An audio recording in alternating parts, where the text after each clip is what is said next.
mulai merekrut orang-orang kulit hitam untuk memunculkan isu rasisme, Pak. Ini berbahaya juga di Amerika. Itulah kemarin yang terjadi dengan Black Lives Matter yang ini isinya sebenarnya nggak jauh dari khilafah dan komunisme.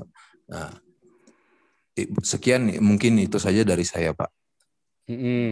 Gimana tanggapan Bapak tentang pertanyaan saya? Terima kasih. Bentar ya, saya mau tunjukkan kitab kuning ini ya. Karena ini memang lagi santer ini ya kan. Ya kita pokoknya kita ngobrol-ngobrol dulu, ngerumpi dulu, nanti kan terkumpul semua ini ya. Bentar ya. Ya, saya penasaran Pak itu kitab kuning itu sebenarnya salah tentang nih. apa?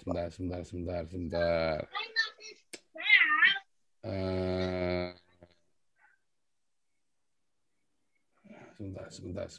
Sebentar. Saya share dulu ya. Nih, kok susah amat.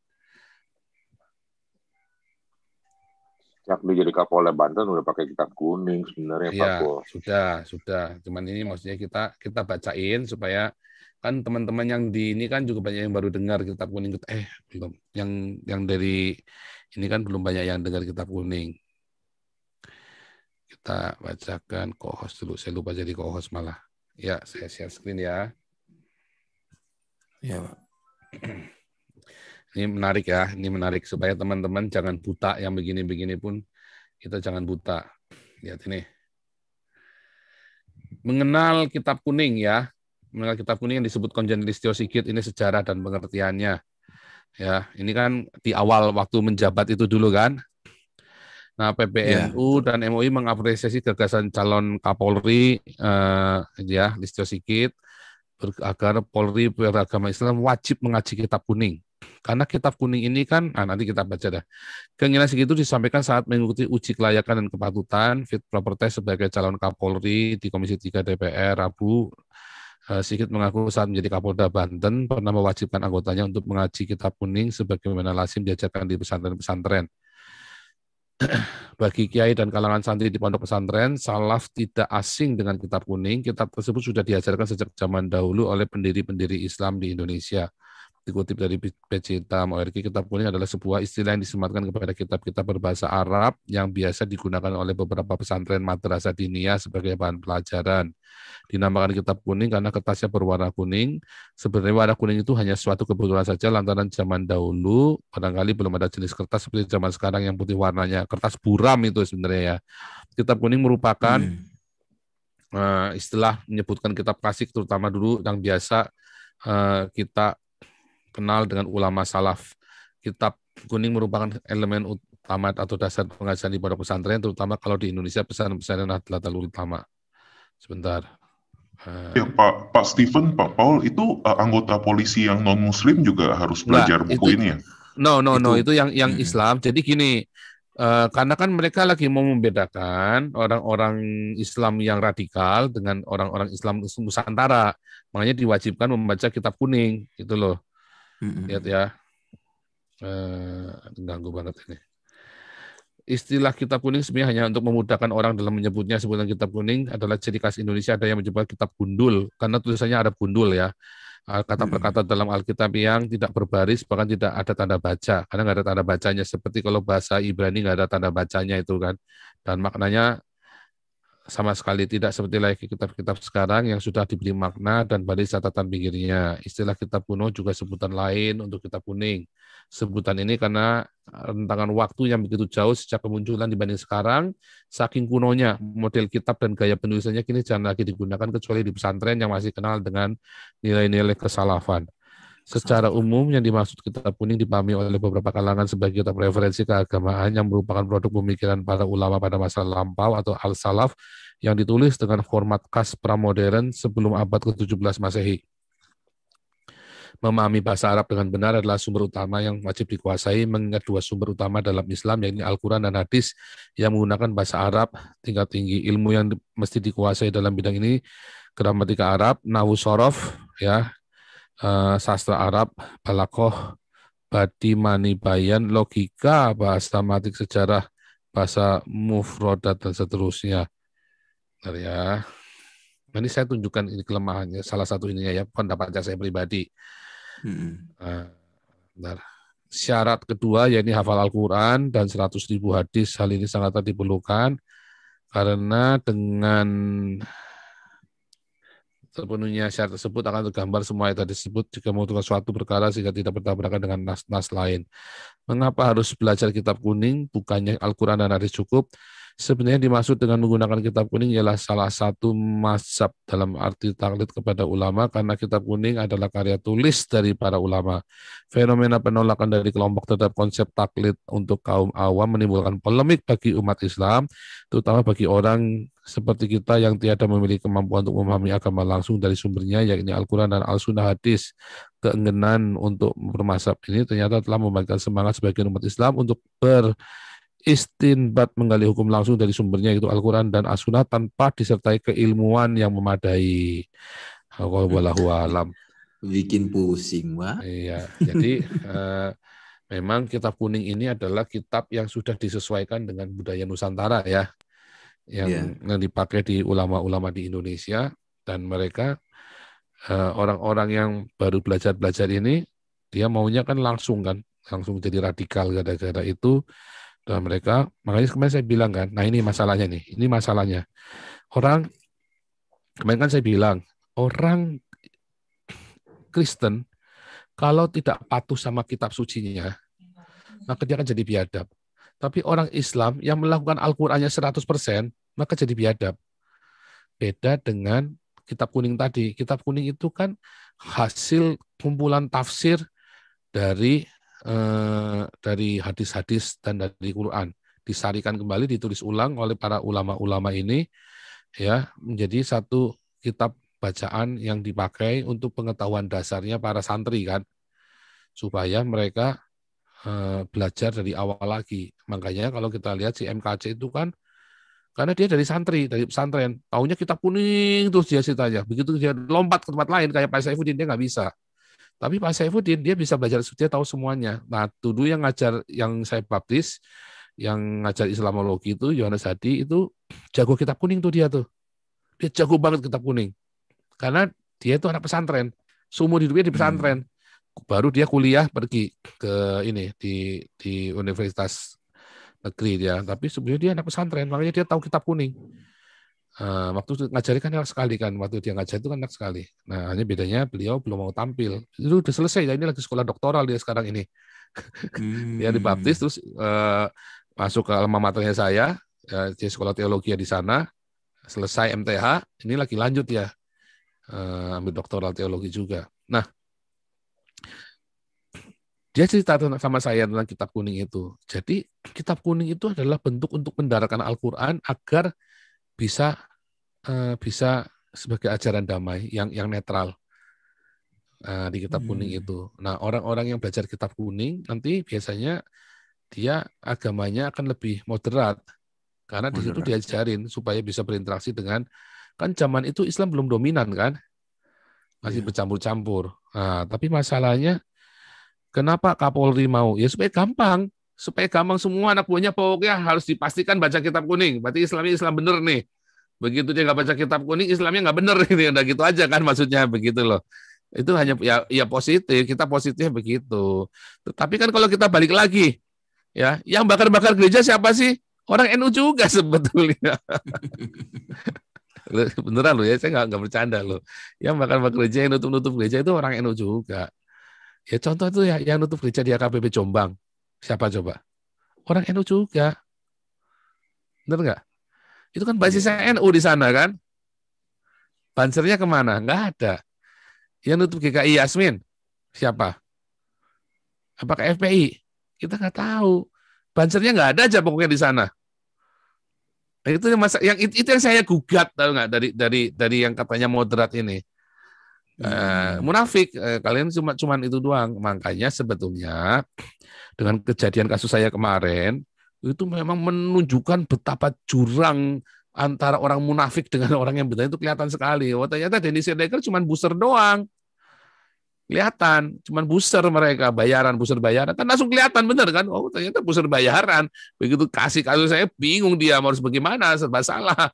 Ternyata booster. Abu Janda sekarang hilang dari peredaran karena booster. Ya kan? Tenggelamkan dulu, buser. Habis kekiran sama Natilius Piga itu kan. Kan saya bilang harus masuk penjara, Bu Janda. Kalau yang benar harusnya masuk penjara, Bu Janda. Iya, saya Apapun, setuju juga. walaupun gitu loh. Supaya fair loh, supaya hukum ini fair. Fair, adil. Entah cuma 3 bulan, pokoknya harus salah. Entah cuma 1 bulan, pokoknya harus dinyatakan bersalah dulu supaya orang tahu itu salah, tidak akan begitu. Kayak saya nih di DPO kan, supaya tahu itu melanggar Pancasila yang saya lakukan, tetapi harus saya lakukan supaya kalian tahu bedanya. Bahwa Pancasila yang di Indonesia ini Pancasila kutu kupret yang tidak dilakukan sama sekali. Para pelaku-pelakunya ini kutu kupret semua. Mendingan saya kutu di seberang samudra, ya kan? Itu supaya kelihatan. Kalian ngomong Pancasila, begitu saya kasih pembanding, ternyata saya lebih Pancasila daripada yang lain-lain, bahkan lebih dari Gus Yakut. Nah, tujuannya seperti itu, maksud yang saya maksud. Ya kan? Nah, mereka tahu yang saya maksud, maka mereka juga bingung. Nah, sekarang malah itu tadi kan. Nah, sekarang jadi bingung kan, mau nangkap Yahya Waloni backingannya juga jenderal-jenderal, mau nangkap Mualaf Center juga backingannya jenderal-jenderal, mau nangkap saya bingung. Malu. Sekarang mereka pergi ke Lyon, ya kan? Mau ngomong apa? Kemarin wartawan Prancis saja keder. Wartawan, aku mau interview apa sama kamu, kita jadi ketawaan dia, jadi bahan bercandaan.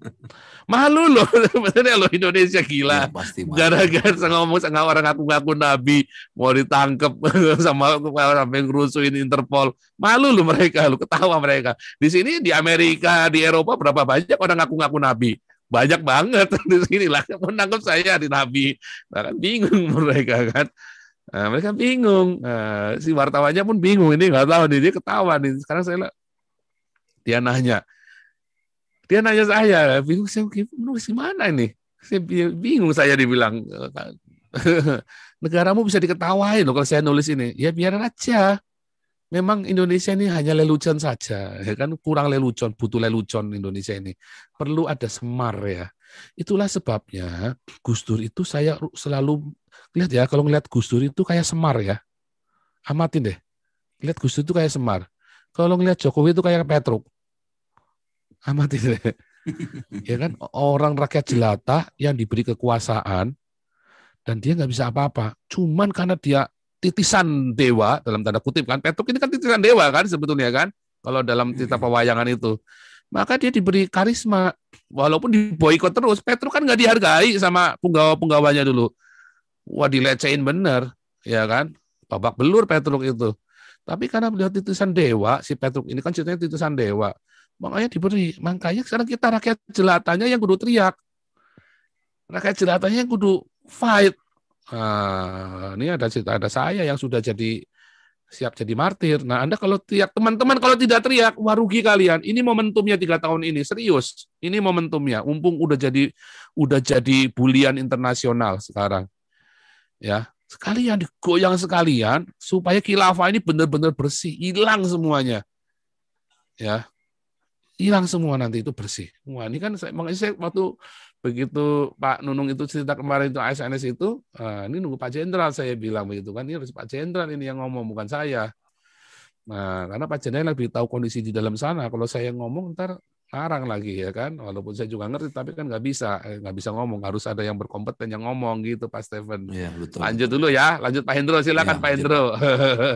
Ini narasumbernya bukan saya, kita ini saya hanya memoderatori teman-teman buat cerita, buat sharing ya. Nah, ini teman-teman tolong sharing ya, tolong sharing. Narasumbernya bukan saya. Iya, ini. Tumben cepat. Aduh, tadi di jalan Pak, saya dengerin di jalan buru-buru soalnya begini. Ini kok Pak Paul ini bisa connect banget sih, saya pikir begini. Ini judul ini yang tadi ngomong KPK, itu saya mau nyampaikan, tapi sibuk tadi nggak sempet Pak. Begitu saya di jalan habis terima WA saya lihat, ini yang saya mau bahas. Aduh, iya begini Pak. Ngeri ya. Semestinya tidak ngeri. Ini adalah momen yang terbagus. Dan semestinya si gerombolan Taliban, entah ini sudah diutarakan teman-teman atau belum nih? Tadi belum ya? Itu si Chaplin itu, gerombolan Taliban kan si Chaplin itu. Bukan Pak, novel. Chaplin kan juga, si Chaplin kan malah ngundang Taliban, suruh datang sekalian, aduh pusing. Itu bosnya. Ini kan yang di dalam nih.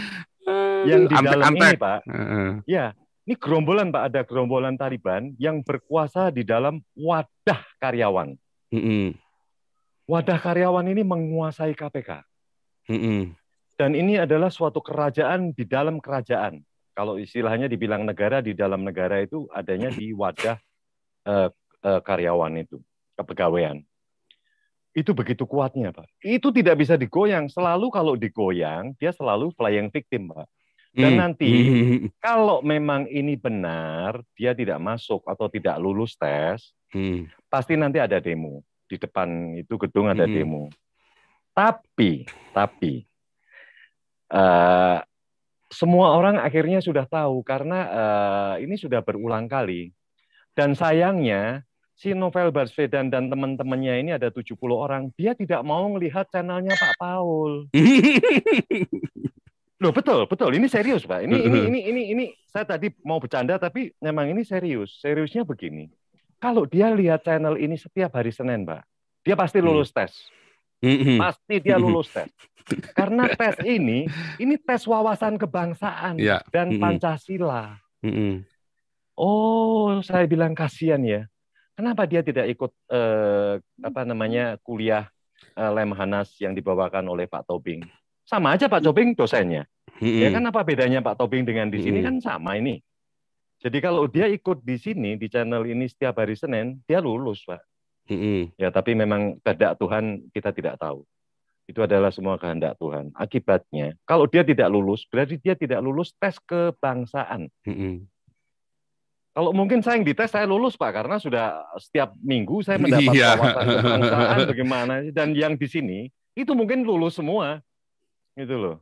Jadi sangat disayangkan lah. Ini kerajaan ini akan runtuh, Pak. Kalau kerajaan ini tidak runtuh, tidak ada gunanya yang namanya ketua KPK maupun Dewan Pengawas, Pak. Karena yang motornya itu ada di grupnya Taliban ini. Ini grup Taliban ini bisa melengsarkan setiap orang dan nyuekin aja, Pak. Makanya banyak kasus-kasus yang ditebang pilih. Ini terus terang aja bilang begitu. Ada kasus-kasus yang ditebang pilih. Dan ada kasus yang waktu itu keponakannya Chaplin kok tiba-tiba hilang. Tiba-tiba hilang ini. Ya kan, suaranya kemana? Yang dia misalkan tidak membayar ada sekian triliun. Ini hilang. Inilah. Jadi ini memang sudah waktunya. Jadi Pak Jokowi menandatangan perubahan Undang-Undang Kepegawaian KPK. Karena apa? Semua dimasukkan menjadi ASN, aparatur sipil negara. Begitu ada perubahan, semua dibawa ke aparatur sipil negara, dilakukan tes lah. Begitu tesnya sebenarnya nggak terlalu berat, namanya tes wawasan kebangsaan. Tapi rupa-rupanya Taliban mungkin dia kebangsaannya kebangsaan Timur Tengah, Pak. Jadi beda. Mungkin dia jawab. Tapi loh, ini kok dari Arab gitu loh. Kok bukan Indonesia? Lah, ini yang jadi masalah, Pak. Jadi akhirnya ya mungkin kecoret-coret semua. Tapi harapan kita semua ya. Jadi dengan Pak Firly ini juga kemarin juga yang kena masalah langsung dia dihukum juga. Ini kayaknya hukumannya akan cukup